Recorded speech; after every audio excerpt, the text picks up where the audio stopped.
You know, exactly a month ago, we opened the curtain on one of our most ambitious projects ever. We shared with the world everything that we're doing to make our park in Shanghai so special.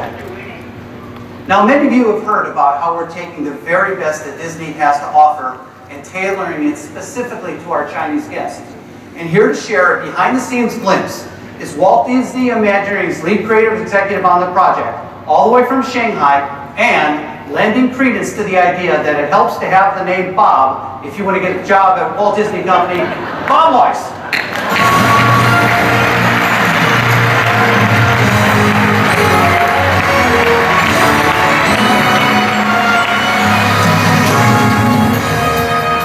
Thank you, Bob.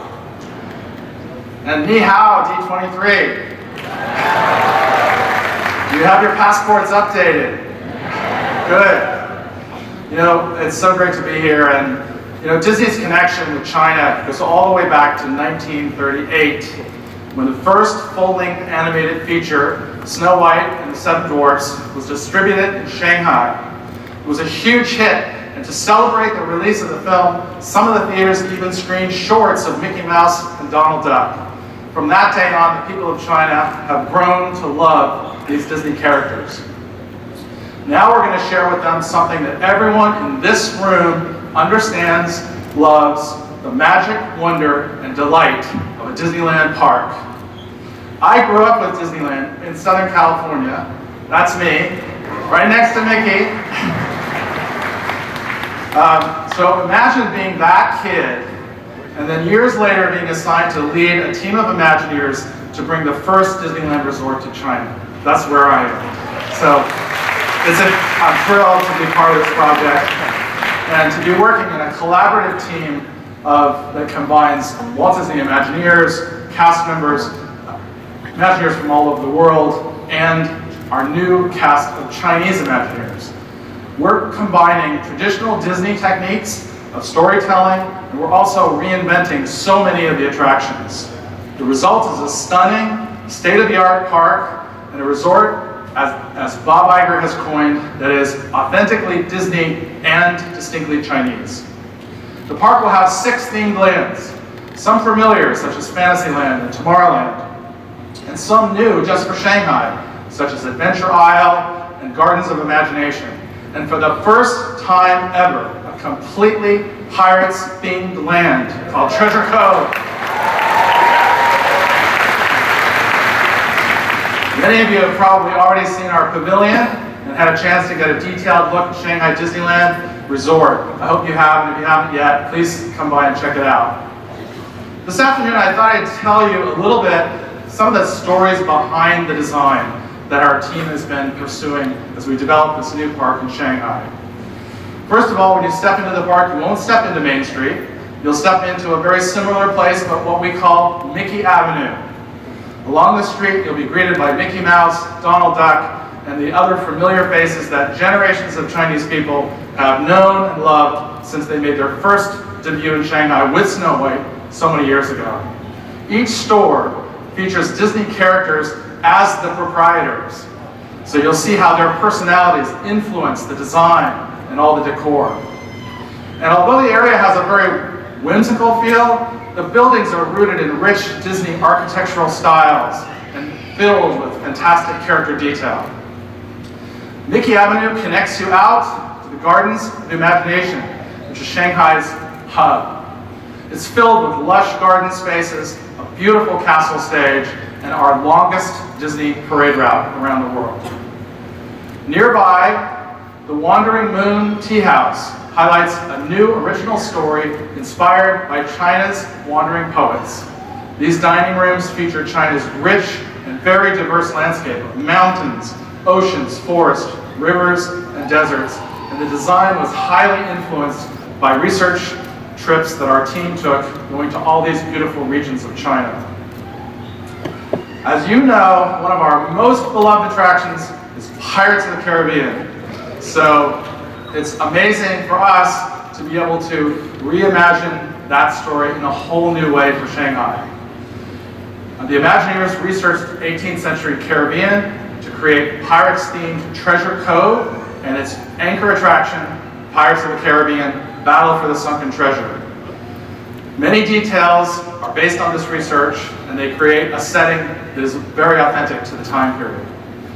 Most of our Chinese guests are not going to necessarily be aware that Pirates of the Caribbean started here at Disneyland long before it became a film franchise. So because they know the films, we've created an experience that combines visual imagery, physical sets, and audio animatronics in a whole new way to tell this pirate story like it's never been told before. And now I would like you to be the first audience to see a few seconds of the tool we use to develop and program the ride, and that's this animatic. Take a look.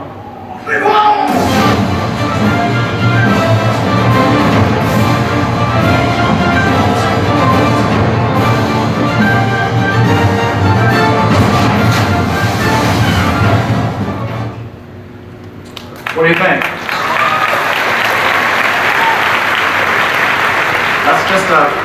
That's a few seconds of it. We look forward to showing you the whole thing.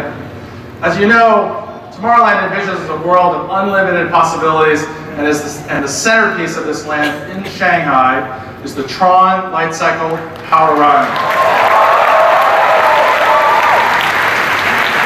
Now, you can see this vehicle was inspired by the light cycle in the film, so we knew we had to get it right.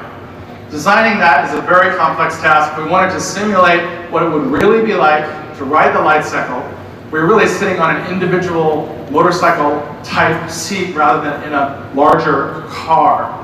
The question was, how do you design something like that that will work for many people, different ages, different heights, different sizes? So we conducted rounds and rounds of testing, and it resulted in what I think is going to be an amazing, amazing ride experience. This will be one of the fastest rides in any Disney park, and we think our guests are going to love going through this high-speed race through the digital world of Tron. And then, let's ride it. And then there is Adventure Isle, a newly discovered lost world brimming with mystery. Dominating this land is the mighty Roaring Rapids Mountain. It's one of the tallest landmarks already in the Shanghai region, and the mountain is being sculpted by this amazing team of international Disney rock art artists, and it's really looking beautiful. Now, when you ride this, you're going to encounter this mysterious reptilian creature, which is going to try to bite your head off. Its only known existence, is in the Roaring Mountain. But as Imagineers, we want to do our research, and we consulted actually with international paleontologists, Chinese paleontologists, and actually visited Chinese dinosaur dig sites throughout China to get more information about how to make this guy as scary as possible. The final centerpiece of the park is our biggest castle yet. The Enchanted Storybook Castle will take you up a little bit to the top from a week or so, a couple weeks ago. The castle will be an entertainment venue unto itself. There's a restaurant where you can dine with Disney royalty. There's a water ride that travels underneath the whole castle. And there's an interactive attraction which features Snow White.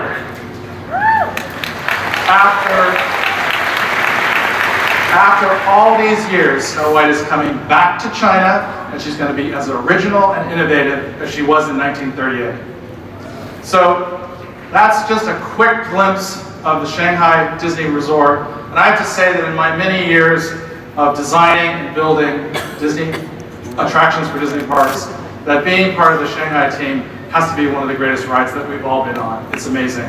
And I want to thank Bob Iger and Tom Staggs for their creative vision and leadership from the very beginning throughout this project. We're going to make it possible for millions of people in China to experience the magic of a Disney park and make lifelong memories with friends and family, just like the memories that I know each of us here carries in our hearts. Xie xie.